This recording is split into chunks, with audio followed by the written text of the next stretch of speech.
जय श्री कृष्ण भक्तों। तो आइए रसपान करते हैं बृहस्पतिवार की व्रत कथा का। प्राचीन समय की बात है, एक नगर में एक बड़ा व्यापारी रहता था। वह जहाज़ों में माल लदवा कर दूसरे देशों में भेजा करता था। वह जिस प्रकार अधिक धन कमाता था, उसी प्रकार जी खोलकर दान भी करता था। परंतु उसकी पत्नी अत्यंत कंजूस थी। वह किसी को एक दमड़ी भी नहीं देने देती थी। एक बार सेठ जब दूसरे देश व्यापार करने गया तो पीछे से बृहस्पति देव ने साधु वेश में उसकी पत्नी से भिक्षा मांगी।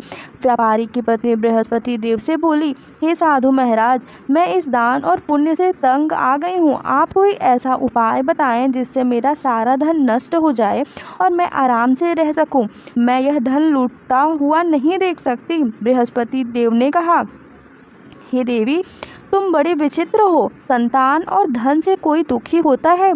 अगर अधिक धन है तो इसे शुभ कार्यों में लगाओ। कुंवारी कन्याओं का विवाह कराओ, विद्यालय और बाग बगीचों का निर्माण कराओ। ऐसे पुण्य कार्य करने से तुम्हारा लोक परलोक सार्थक हो सकता है। परंतु साधु की इन बातों से व्यापारी की पत्नी को खुशी नहीं हुई। उसने कहा, मुझे ऐसे धन की आवश्यकता नहीं है जिसे मैं दान दूं। तब बृहस्पति देव बोले, यदि तुम्हारी ऐसी इच्छा है तो तुम एक उपाय करना। 7 बृहस्पतिवार घर को गोबर से लीपना, अपने केसों को पीली मिट्टी से धोना, केसों को धोते समय स्नान करना, व्यापारी से हजामत बनाने को कहना, भोजन में मांस मदिरा खाना, कपड़े अपने घर धोना। ऐसा करने से तुम्हारा सारा धन नष्ट हो जाएगा। इतना कहकर बृहस्पति देव अंतर ध्यान हो गए। व्यापारी की पत्नी ने बृहस्पति देव के कहे अनुसार 7 बृहस्पतिवार वैसा ही करने का निश्चय किया। केवल 3 बृहस्पतिवार बीते थे कि उसी समस्त संपत्ति नष्ट हो गई और वह परलोक से हार गई। जब व्यापारी वापस आया तो उसने देखा कि उसका सब कुछ नष्ट हो चुका है। उस व्यापारी ने अपनी पुत्री को सांत्वना दी और दूसरे नगर में जाकर बस गया। वहाँ वह जंगल में लकड़ी काट कर लाता और शहर में बेचता। इस तरह वह अपना जीवन व्यतीत करने लगा। एक दिन उसकी पुत्री ने दही खाने की इच्छा प्रकट की, लेकिन व्यापारी के पास दही खरीदने के पैसे नहीं थे। वह अपनी पुत्री को आश्वासन देकर जंगल में लकड़ी काटने चला गया। वहाँ एक वृक्ष के नीचे बैठ अपनी पूर्व दशा पर विचार कर रोने लगा। उस दिन बृहस्पतिवार था। तभी वहाँ बृहस्पति देव साधु के रूप में सेठ के पास आए और बोले, हे मनुष्य, तुम इस जंगल में किस चिंता में बैठे हो? तब व्यापारी बोला, हे महाराज, आप सब कुछ जानते हैं। इतना कहकर व्यापारी अपनी कहानी सुनाकर रो पड़ा। बृहस्पति देव बोले, देखो बेटा, तुम्हारी पत्नी ने बृहस्पति देव का अपमान किया था, इसी कारण तुम्हारा यह हाल हुआ है। लेकिन अब तुम किसी प्रकार की चिंता मत करो। तुम गुरुवार के दिन बृहस्पति देव का पाठ करो। 2 पैसे के चने और गुड़ को लेकर जल के लोटे में शक्कर डालकर वह अमृत और प्रसाद अपने परिवार के सदस्यों और कथा सुनने वालों में बांट दो। स्वयं भी प्रसाद और चंद्रामृत लो। भगवान तुम्हारा अवश्य कल्याण करेंगे। साधु की बात सुनकर व्यापारी बोला, महाराज, मुझे तो इतना भी नहीं बचता कि मैं अपनी पुत्री को दही लाकर दे सकूं।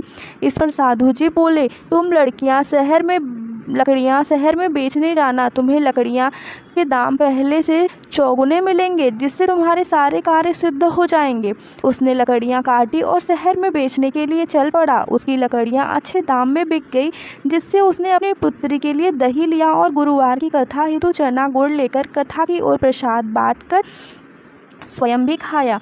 उसी दिन से उसकी सभी कठिनाइयां दूर होने लगी। परंतु अगले बृहस्पतिवार को वह कथा करना भूल गया। अगले दिन वहां के राजा ने एक बड़े यज्ञ का आयोजन कर पूरे नगर के लोगों के लिए भोज का आयोजन किया।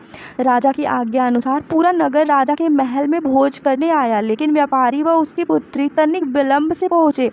अतः उन दोनों को राजा ने महल में ले जाकर भोजन कराया। जब वे दोनों लौट कर आए तब रानी ने देखा कि उसका खूंटी पर टंगा हार गायब है।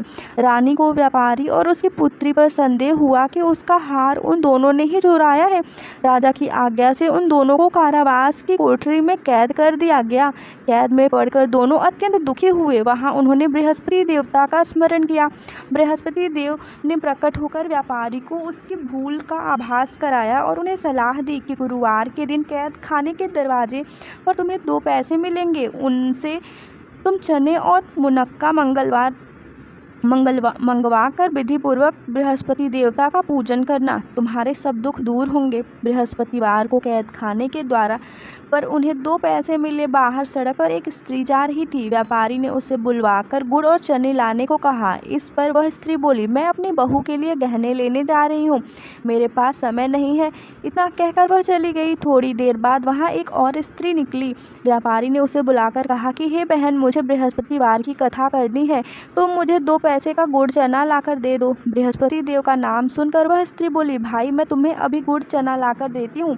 मेरा इकलौता पुत्र मर गया है, मैं उसके लिए कफन लेने जा रही थी, लेकिन मैं पहले तुम्हारा काम करूँगी, उसके बाद अपने पुत्र के लिए कफन लाऊंगी। वह स्त्री बाजार से व्यापारी के लिए गुड़ चना ले आई और स्वयं भी बृहस्पति देव की कथा सुनी। कथा के समाप्त होने पर वह स्त्री कफन लेकर अपने घर गई। घर पर लोग उसके पुत्र की लाश को राम राम सत्य है कहते हुए शमशान ले जाने की तैयारी कर रहे थे। स्त्री बोली, मुझे अपने लड़के का मुख देख लेने दो।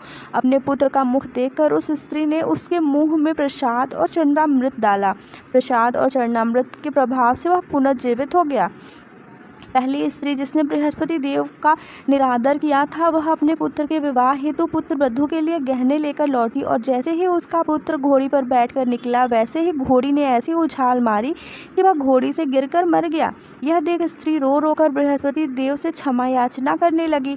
उस स्त्री की याचना से बृहस्पति देव साधु वेश में वहां पहुंचकर कहने लगे, देवी तुम्हें अधिक विलाप करने की आवश्यकता नहीं है, यह बृहस्पति देव का अनादर करने के कारण हुआ है। तुम वापस जाकर मेरे भक्त से क्षमा मांगकर कथा सुनो, तभी तुम्हारी मनोकामना पूर्ण होगी। जेल में जाकर उस स्त्री ने व्यापारी से माफ़ी मांगी और कथा सुनी। कथा के उपरांत वह प्रसाद और चरणामृत लेकर अपने घर वापस गई।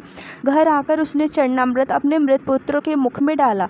चरणामृत के प्रभाव से उसका पुत्र भी जीवित हो उठा। उसी रात बृहस्पति देव राजा के सपने में आए और बोले, हे राजन, तूने जिस व्यापारी और उसकी पुत्री को जेल में कैद कर रखा है, वह बिल्कुल निर्दोष है। तुम्हारी रानी का हार वहीं खूंटी पर टंगा है। दिन निकला तो राजा रानी ने हार खूंटी पर लटका हुआ देखा।